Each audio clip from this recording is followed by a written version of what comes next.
কাদম্বিনী ছাড়াই তার জন্মদিন পালন। কাদম্বিনীর জন্মদিন পালনে সামিল তার বৃহত্তর পরিবার। শোকাগ্রস্ত বাবা মায়ের ডাকে কাদম্বিনীর ন্যায় বিচারের দাবিতে সামিল সারা বাংলা।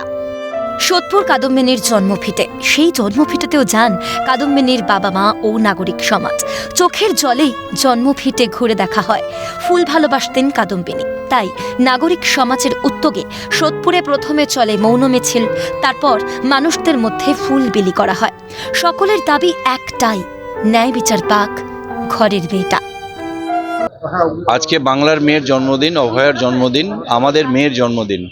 আমরা সকালবেলা সোদপুরের নাটাগড় থেকে আমরা সোদপুর মোড় অবধি গেছি মৌন মিছিল করে। আমরা অভয়া খুব ফুলের গাছ পছন্দ করত, তাই আমরা কিছু ফুলের গাছ মানুষের হাতে দেবো। অভয়ার মৃত্যুর আগে চিন্তামই নাই।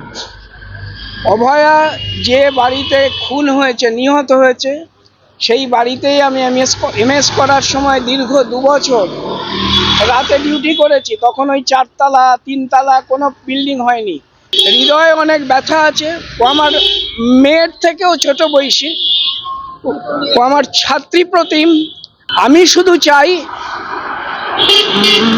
মরে যাওয়ার আগে দেখে যেতে চাই যে এই বাবা মা, এদের মতো ক্ষতি তো কারুর হয়নি, এদের মতো ক্ষতি কারুর হয়নি, এরা যেন একটু শান্তি পেয়ে যান।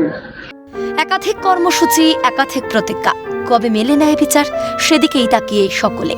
ক্যামেরায় গোপাল তপাদারের সঙ্গে রেশমি দাস এবং শান্তনু আচার্যের রিপোর্ট, ক্যালকাটা নিউজ।